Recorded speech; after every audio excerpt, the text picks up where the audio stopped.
All right, hopping right into part 3. Dun, dun, dun.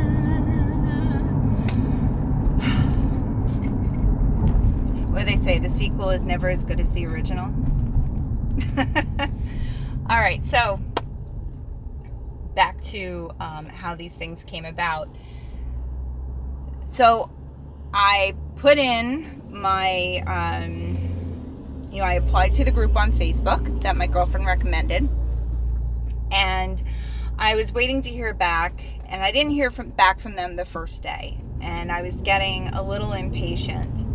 And so what I did was I went onto Google, and I was like, before and after pictures after explant surgery.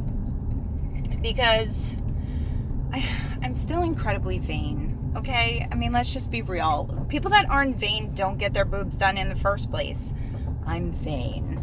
All right, so I'm looking. There's like some websites. I'm just kind of ignoring those and not really focusing. Like, I just want to look at pictures. So I go into Google Images, and there are all these pictures of people's faces, and I'm like, is there another surgery called explant that has to do with the face?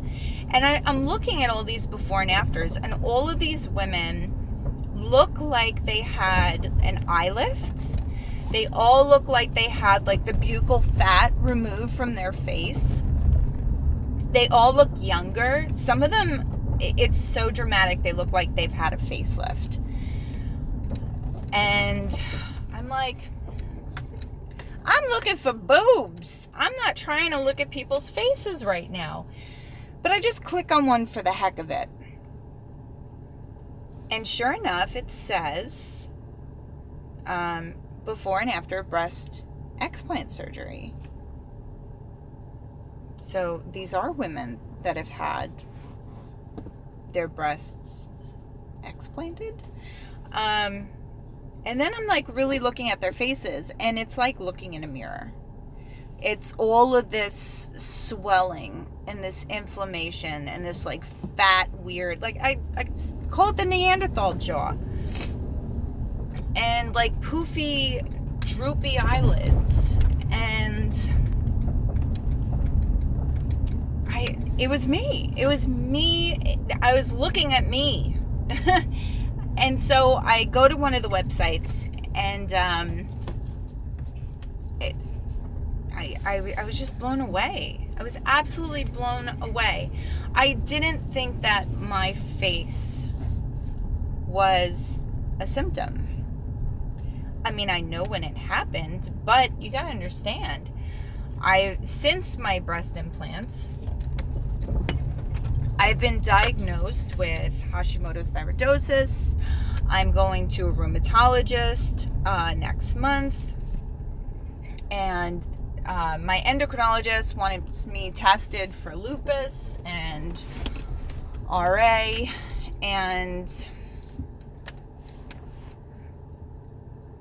I'm just dealing with a lot of crap, and I just didn't think they were related. And autoimmune issues run heavily in my family. I also have a couple of the MTHFR gene mutations. So it's all starting to fall together. It's all starting to make sense. And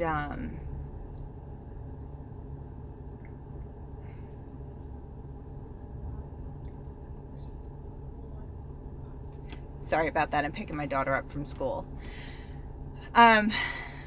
So I look at this site, and I start reading some of the women's testimonies, and then I go onto YouTube, and now I'm looking up breast implant illness, and I'm reading links that people give, and I'm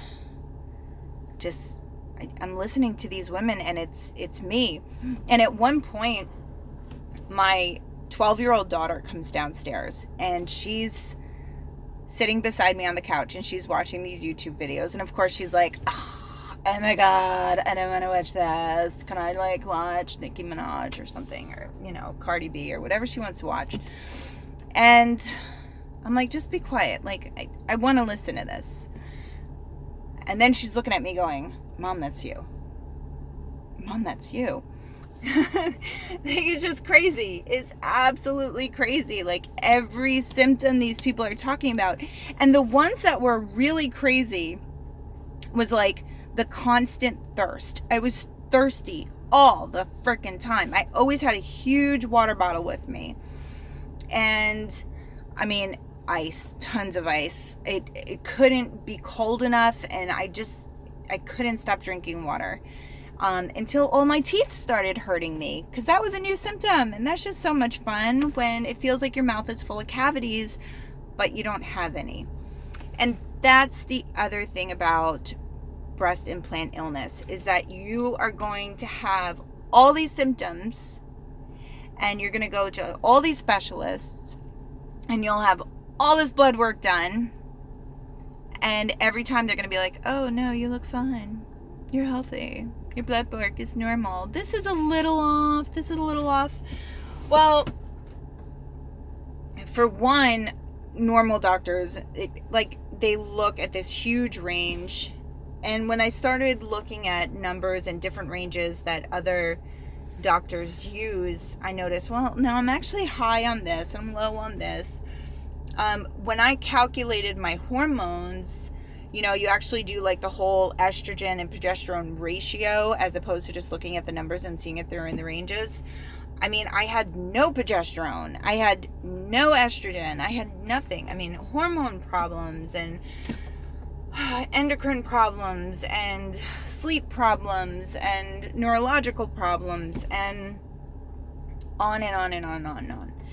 And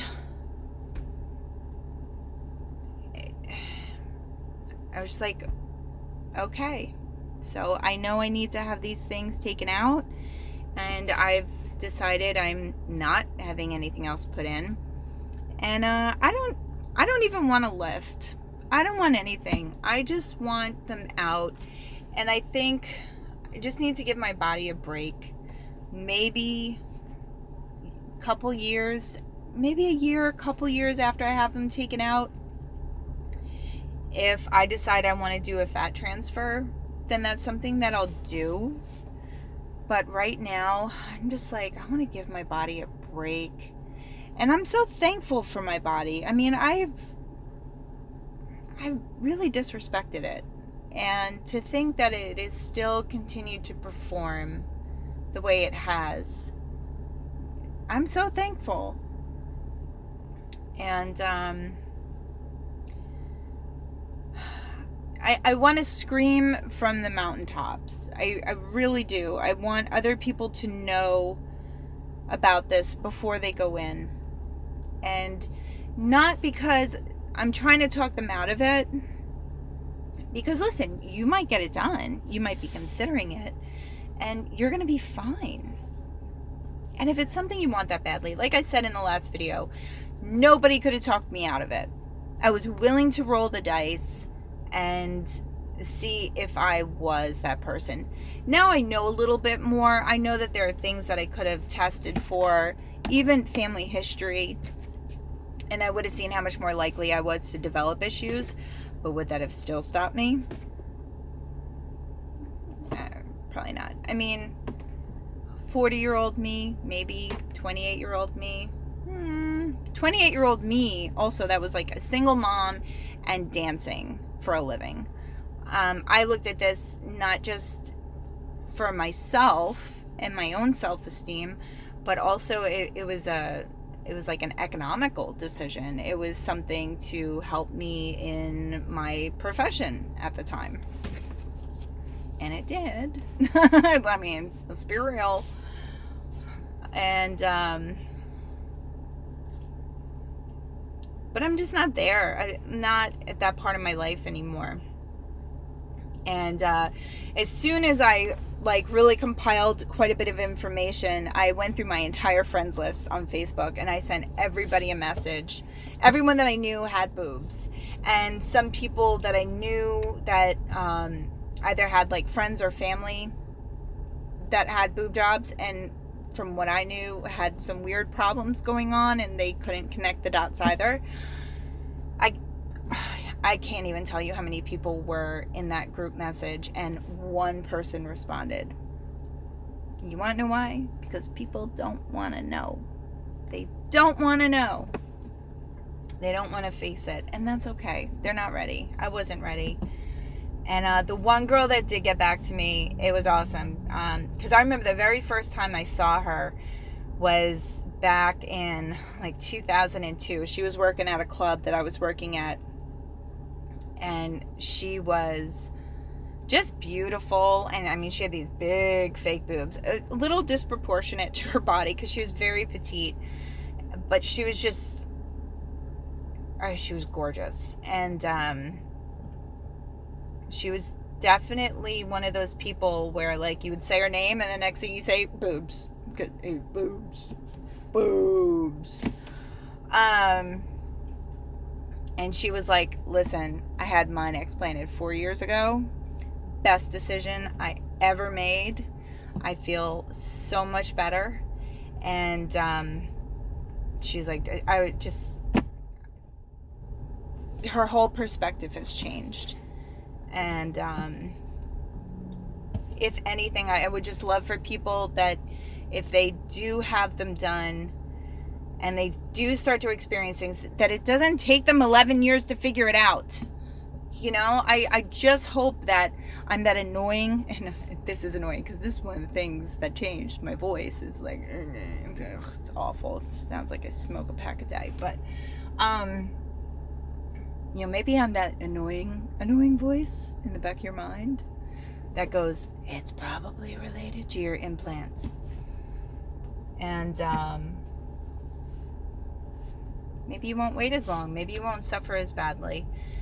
And I mean, I know that there are women out there that have suffered way worse. I mean, there are women that almost died. And I'm sure there are women that have died. And you know, it's crazy because I've been to so many specialists, and I've even discussed my problems with my midwife. I discussed my issues with a lactation consultant, and my lactation consultant heard about what I was going through with my thyroid, and she was like, you got to make sure your numbers stay within this range, otherwise it's going to affect your milk supply. And even she, a very like holistic person, not once did she go, you ever think that maybe your thyroid issue is because you have your boobs done? And she knows I have my boobs done, because that was one of the things I discussed with her. I was like, I noticed my supply is very different now that I'm nursing with implants. And I'm going to call her. I'm going to call my midwife. I'm going to call my endocrinologist. I am calling everybody, and like, you could take it or leave it. I don't care, but I have to tell you. So I'm going to wrap this up. I'm about to pick up my daughter, and I rambled on and on and on for almost 14 minutes. So be blessed. Have a great day. And I will post more, and hopefully they will be a bit more organized, because I'll try to like take notes and not just be sitting in my car when I make them. Later.